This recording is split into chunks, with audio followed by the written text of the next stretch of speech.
This proposed amendment has to do with the mental health tribunals and the fact that a consultant psychiatrist is no longer required to be on site for the case to proceed. We have no problem with the primary provision going ahead and being enacted.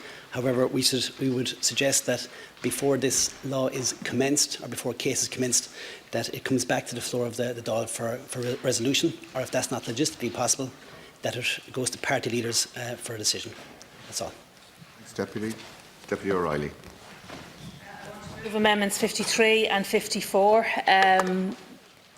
I fully appreciate what it is expected and intended that consultant psychiatrists are going to do, and I don't mean any disrespect to barristers. I know there's some here, and I'm sure they're all very well-meaning, but they're not clinicians and they're not clinically trained. And I do have a concern to detain someone involuntarily.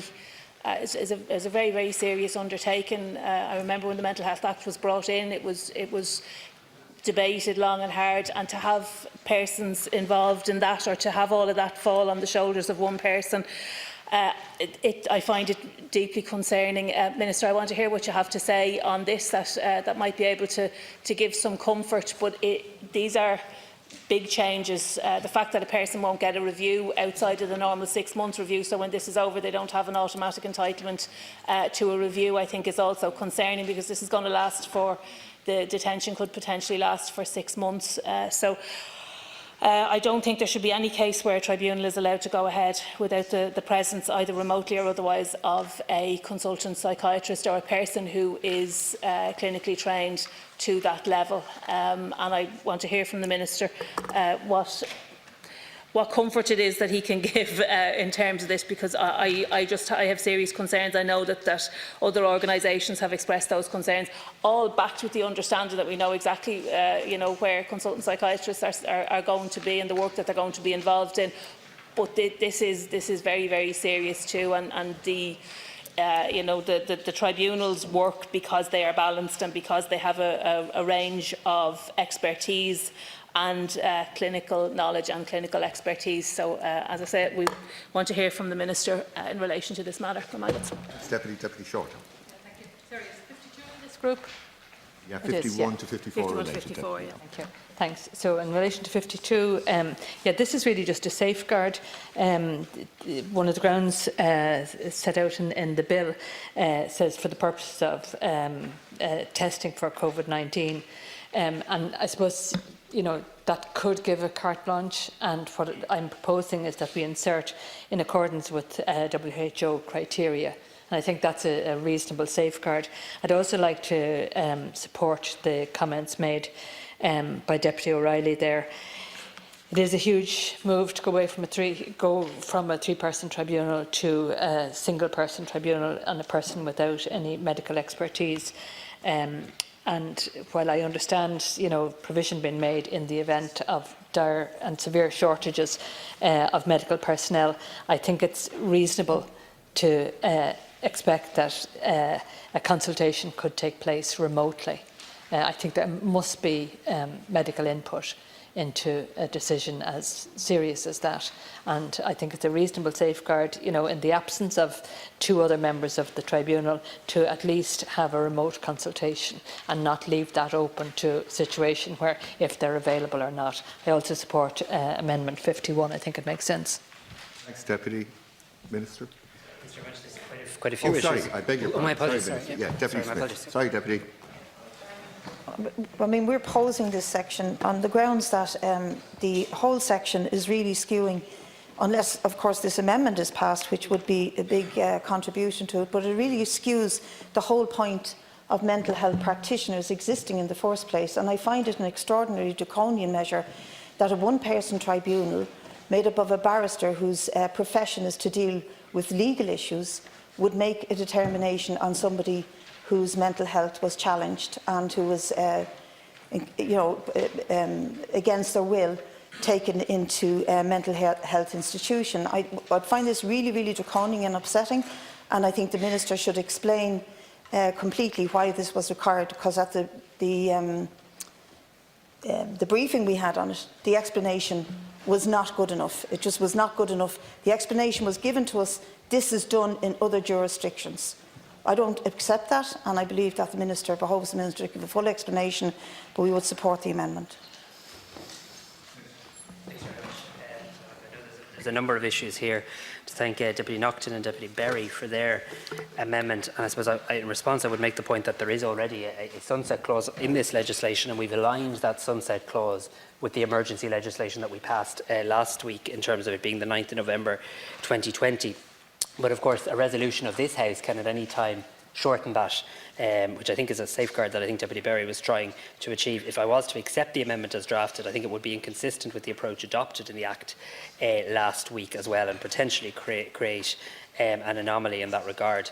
I think I understand what Deputy Shortall is trying to achieve with her amendment in relation to the reference to the WHO criteria, and obviously Ireland is proudly testing in accordance with the WHO criteria, and we intend to continue that scenario. But in such a dynamic situation, were it not possible to do that, were there a meeting of the National Public Health Emergency Team that would deviate from that, the testing, and if the testing for the health service was not in accordance with WHO criteria, then the redeployment would not be compatible with the exigencies of the public health emergency. So my officials have a concern that it would actually end up weakening the intended effect of the amendments that we're trying to make. So I get what Deputy Shortall is trying to do, but we do have a concern in relation to that. The Sinn Féin amendments to the bill, they proposed 2 amendments under Part 5 of the bill, and I'll deal with the proposed amendment on the insertion of the phrase in person or by remote consultation first. Remote or electronic consultation is already understood to apply, although implicitly within the current Mental Health Act 2001. And on foot of the Sinn Féin amendment, we did seek Attorney General's Office advice on this matter to confirm that to be the case, but also to advise against including an explicit reference to remote or electronic means in the amendments, as it may actually mean that remote or electronic means are excluded from the existing Principal Act, the Mental Health Act. So for this reason we're opposing it, but we're satisfied on the basis of legal advice that remote or electronic means are allowed. The second amendment proposed by Sinn Féin would introduce a 2-person tribunal comprising the chair being a solicitor or a barrister and a consultant psychiatrist or a registered clinical nurse specialist in psychiatry or above.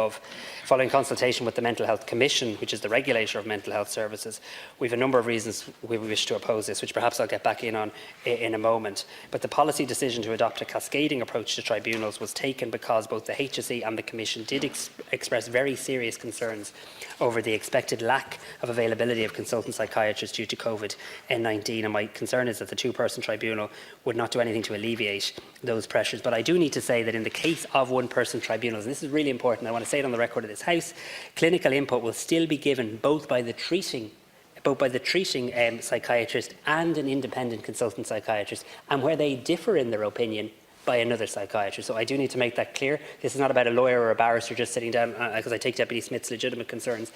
There will always be clinical input. These are emergency measures to just try and come up with a way of getting through this very difficult pandemic. But the safeguards of the clinical input will absolutely be there. Minister, Deputy Berry. Deputy? Okay. Deputy O'Reilly.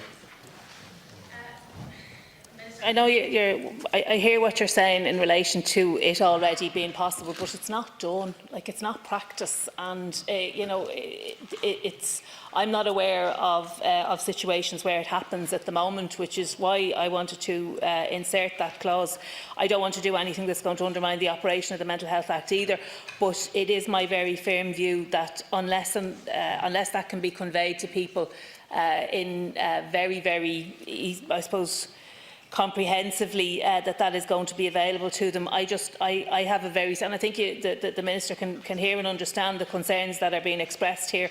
It's very, very serious powers to involuntarily detain an individual as an extremely serious thing to do, and I just think to have those checks and balances in place is extremely important.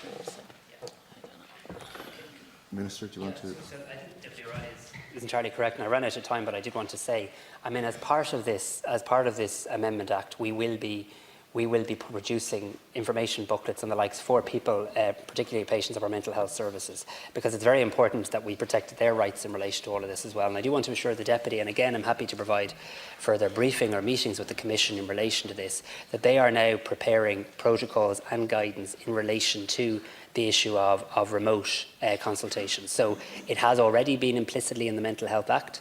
The AG advice is not to state it explicitly in this Act, but it is possible, it is illegal, and there are protocols being drawn up to make sure people understand that. So I give you my commitment on the floor of this House to make that clear in the work we do at the Mental Health Commission, and indeed to engage with you further in relation to it. Okay, so Deputy Berry, how stands that Amendment 51? Withdrawn. Okay. Deputy Shortall, how stands Amendment 52? Withdrawn. So the question is that Section 15 stands part of the bill. Yes. Oh, sorry. Section 16 stands part of the bill. Is that the question? Is that Section 16 stands part of the bill? Is that agreed? Deputy O'Reilly, how stands Motion 53? Or Amendment 53? You press. Is that agreed? Not agreed. Those in favour, Oireachtas Tá. Those against, Oireachtas Níl. Okay, I believe the question is defeated. Okay. So the question is that Section 17 stands part of the bill. It has been opposed? Okay, so all those in favour, Oireachtas Tá. All those against, Oireachtas Níl. I believe the section is carried. The next question is that Section 18 stands part of the bill. Is that agreed? That Section 19 stands part of the bill. Is that agreed? Amendment 54 in the name of Deputy O'Brien has already been discussed with 51. How stands the amendment? The amendment is withdrawn. So the question is that Section 20 stands part of the bill. Is that agreed? That Section 21 stands part of the bill. Is that agreed? That Section 22 stands part of the bill. Is that agreed? That Section 23 stands part of the bill. Is that agreed? Section 24, Amendment number 55 has been ruled out of order. So the question is that Section 24 stands part of the bill. Is that agreed? Could the Minister please explain why he thinks that this is not relevant to the emergency legislation, and what means is he going to put in place to deal with crisis pregnancies where women can't attend their doctors because of contamination, possible contamination, and where it's also impossible to get a doctor's visit, which includes 2 visits within 3 days. What we're asking for here is telemedicine. Can you please explain why all of these amendments were ruled out of order, and what provisions you intend to put in place? Deputy, so the amendment has been ruled out of order. You can speak to the section. Right, okay. Minister? No, okay. Deputy O'Reilly. Minister, we've already discussed this, yes, on this section, and as those amendments that have been ruled out of order were I believe, extremely important ones. I understand why they were ruled out of order. I'm not disputing that, but it doesn't change the fact that women still are going to need to access termination services, and they're not going to be able to do so. And I just need to hear from yourself if there is a plan in place. What is that plan, and how they're going to be able to continue to access the services? Address this issue. It's a real and pressing issue, and it needs to be dealt with urgently. I raised it this morning during the earlier contributions, and while Minister Flanagan seemed to indicate that something would be done on it, we'd like to get details of that, please. To Deputy Smith, Deputy O'Reilly and Deputy Shortall for raising this, and I agree with them. And much more importantly, so too do many practitioners, many people providing services to women in crisis. And we've come a long way in this House working together on these issues, and we should be ensuring that we continue to protect the rights of women during this time of a global pandemic. So I note that submissions made in relation to this bill were made on the issue of termination of pregnancy. As I say, I understand and share the Deputy's concerns. In fact, I believe we're actually all largely in agreement on the principles involved. We all want to ensure that women can continue to access termination of pregnancy during the very exceptional circumstances brought about by COVID-19. As the Deputies will be well aware, Section 12 of the Health Regulation of Termination of Pregnancy Act 2018 deals with termination of early pregnancy. It provides that a termination of pregnancy may be carried out where, having examined the pregnant woman, he or she is of the reasonable opinion, formed in good faith, that the pregnancy concerned has not exceeded 12 weeks of pregnancy.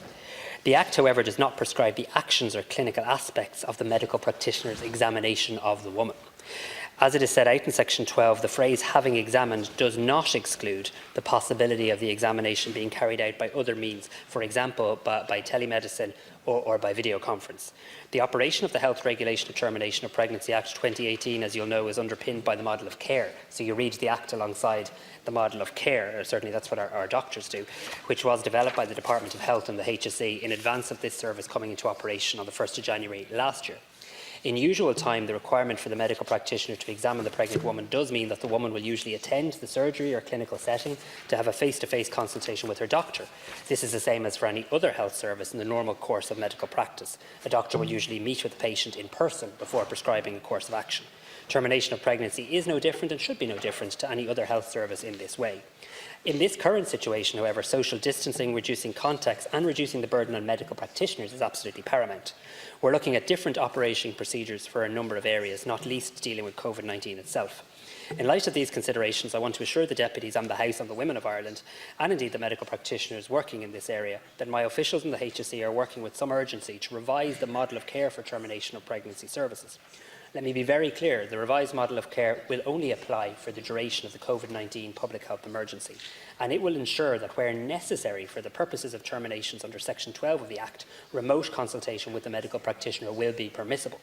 For this reason, and based on my legal advice, I'm satisfied that including remote consultation in the model of care at this time will ensure that medical practitioners can continue to deliver a safe service, whilst also reducing social contact and thus the risk to a woman's health as well as to that of the doctor and to other patients, and reducing the burden on our medical practitioners at an extraordinarily busy time. It is important, however, that the operation of the service remains true to the legislation enacted by this Oireachtas, or the last one, in 2018. This was, after all, you will recall, on the basis of what we put a referendum to the people on in May 2018, and which they agreed to pass it. For this reason, I'm not proposing to make any amendments to the Act at this stage, but I am reassured that the revised model of care will ensure that the service will be safely delivered during this time of COVID-19. Thank you.